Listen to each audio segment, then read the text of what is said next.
날로 먹으러 왔습니다. 날로 먹쇼.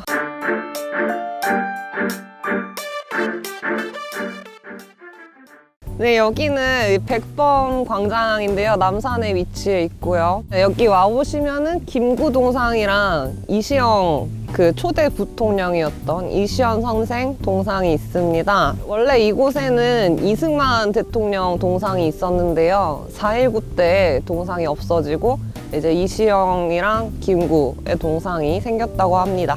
네, 성제 이시영 선생은 이승만 대통령과 이렇게 힘을 합쳐서 대한민국 초반을 다진 분이신데요. 이분 같은 경우는 처음에는 이승만 대통령이랑 뜻을 같이 하다가 나중에 이렇게 변심한 걸로 알려져 있습니다.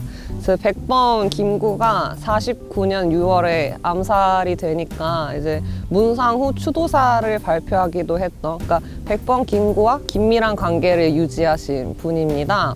그 이시영은 50년 6월 25일 한국 전쟁이 발발하니까 다른 국무위원들과 함께 서울에서 대전으로 피신을 했다가 다시 부산으로 내려갑니다.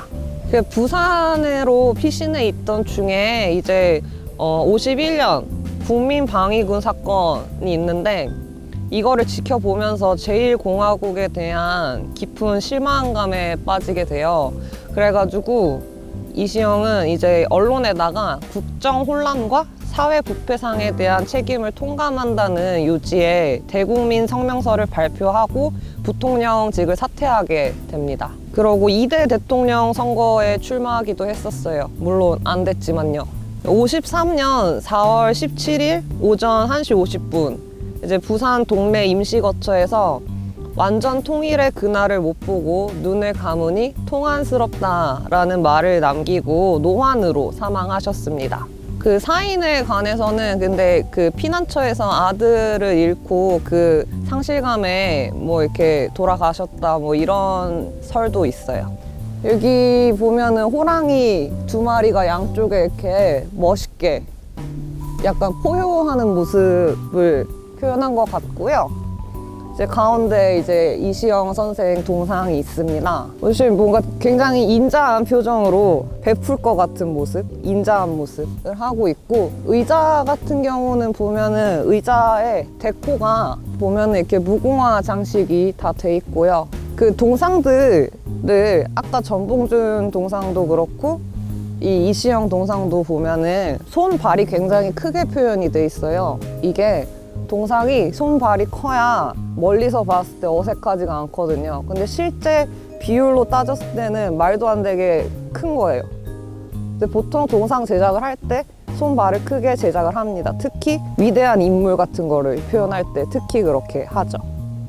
그러면 이제 김구 동상을 한번 보러 갈게요. 네, 이게 바로 백범 김구 선생 동상입니다.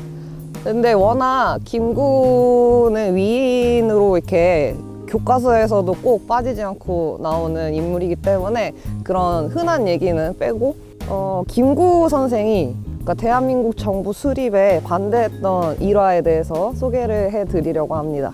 이 이야기를 하려면 성시백이라는 인물에 대해서 이야기를 해야 돼요. 간첩이라면 빼놓을 수 없는 성시백이라는 인물이 있는데요. 이 사람은 김일성의 부인이 차린 밥상을 먹을 정도로 김일성이 아끼는 특급 간첩이었습니다. 근데 이 성시백이 김구를 평양으로 가게 하는데 핵심적인 인물이라는 설이 있어요. 설입니다, 설. 근데 김구가 평양을 갔을 당시에 북한 노동신문에는 이렇게 보도가 됩니다.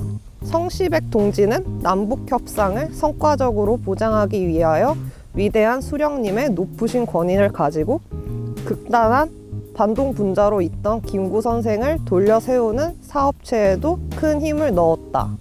이렇게 보도가 됩니다.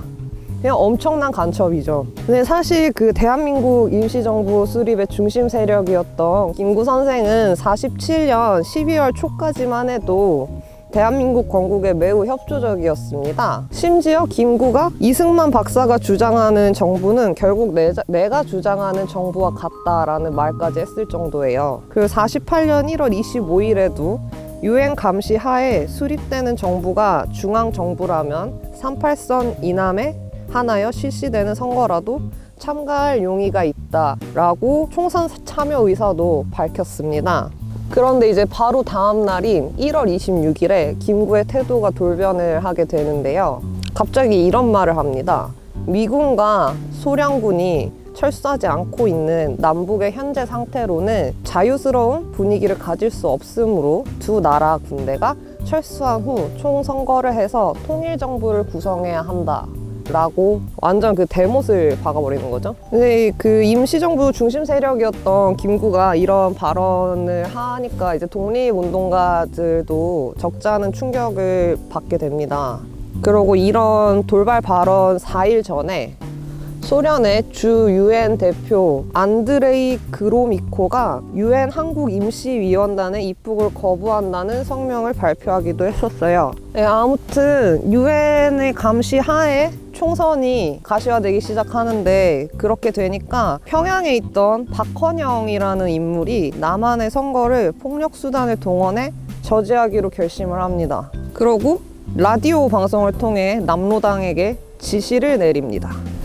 이렇게 빨갱이 박헌영의 지령을 받은 남로당은 48년 2월 7일부터 2주 동안 전국에 걸쳐 유엔 위원단 반대, 남조선 단정 반대, 미소 양군 동시 철퇴, 이승만 김성수 등 친일 반동분자 타도를 외치면서 폭력 시위를 하게 됩니다.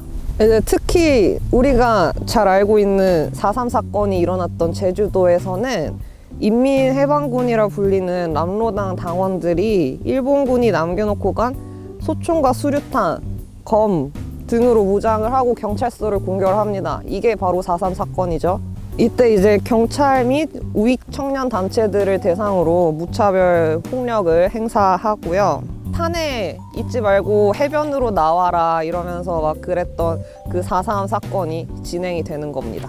이렇게 극렬 시위가 계속되는 와중에 2월 10일 김구는 한마디를 또 합니다. 나는 통일된 조국을 건설하려다가 38선을 베고 쓰러질지언정 일신의 구차한 안위를 취하여 단독 정부를 세우는데 협력하지 않겠다라고 말이죠.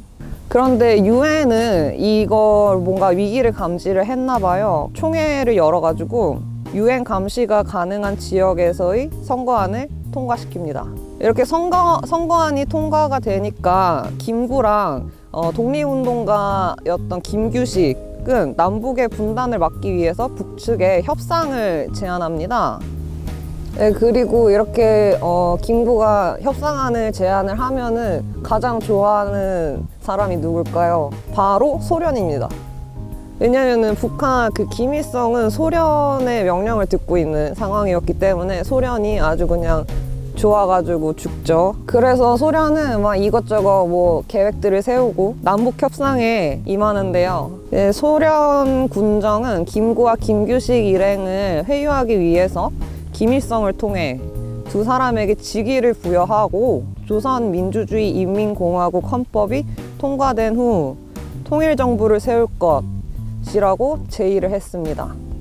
그런데 김구는 김일성과의 단독 회담에서 만일 미국인들이 나를 탄압한다면 북한에서 나에게 정치적 피난처를 제공할 수 있는가라고 물었던 적도 있다고 해요. 그 후에 이제 50선거가 실시가 됩니다. 근데 그 후에도 김구는 대한민국의 건국을 방해하려고 계속 방해 공작을 펼칩니다. 48년 8월 초에 통일 독립 촉진회의 대표단을 파리 유엔 총회에 파견해가지고 대한민국 정권을 승인하지 말고 임시정부를 승인해달라고 하는 그런 시도도 했었다고 해요. 그리고 대한민국 정부 수립이 선포되기 전날 김구는 기자들로부터 정부 수립에 대한 논평을 제의받게 되는데요. 당시 김구는 비분과 실망이 있을 뿐이다 라는 부정적인 논평을 내놓게 됩니다. 원래 김구와 김규식은 우익진영의 인물들이었어요. 근데 이렇게 우익진영을 대표하는 인물들이 완전 좌클릭을 해버리니까 국내 우익진영이 어떻게 됐을까요? 풍비박산이 나겠죠. 그래서 단일 정부를 부정하는 쪽이랑 아닌 쪽으로 분열을 하게 됩니다.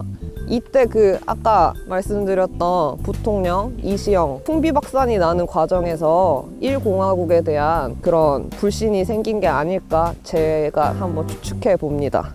그리고 허정이라는 인물이 있는데요. 허정은 그 자신의 회고록에서, 회고록 제목은 내일을 위한 증언입니다.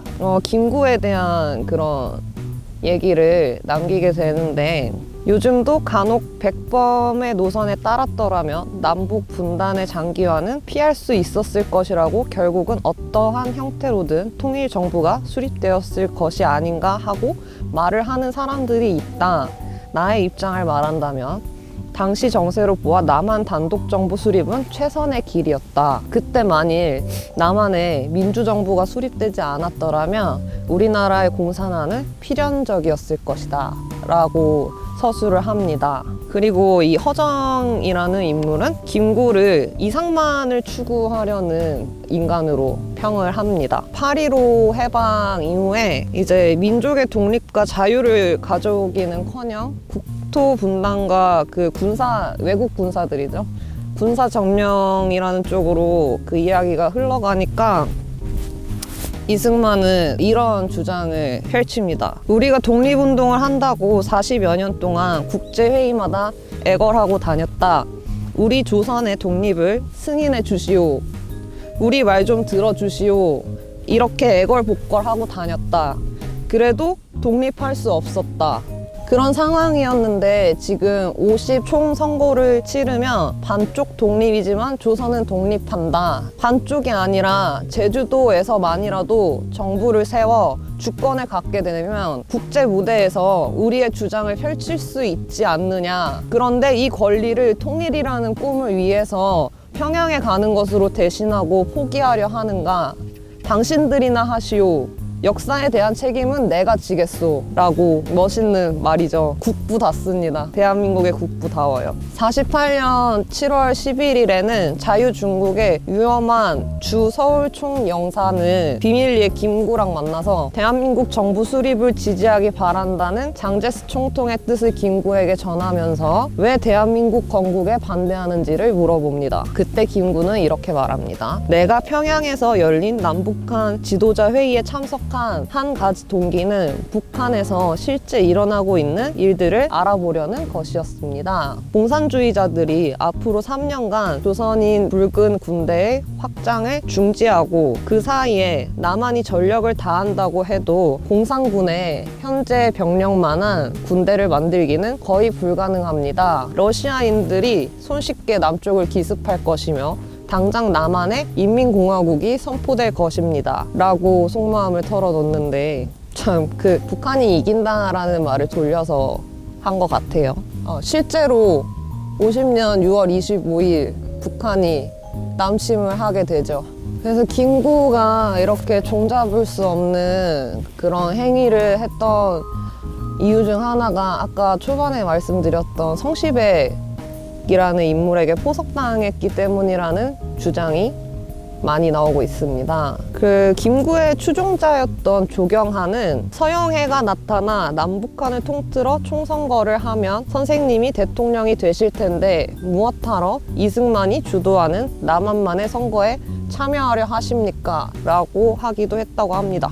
네, 아무튼 그 계속 얘기하고 있는 이 성시백은 누구냐면 국회 프락지 사건의 배후 인물입니다. 1949년 5월 15일 체포돼서 6.25 남침 이틀 후인 6월 27일에 처형이 됐다고 하네요. 김구 이야기는 여기까지 하도록 하겠습니다. 여기 경치가 굉장히 좋아요. 굉장히 그 무덤이 있을 법한 그런 양지 바른 곳인데 경치가 어떤지 한번 이 김구 동상과 이시영 동상이 어떤 풍경을 바라보고 서 있는지 한번 같이 보시죠.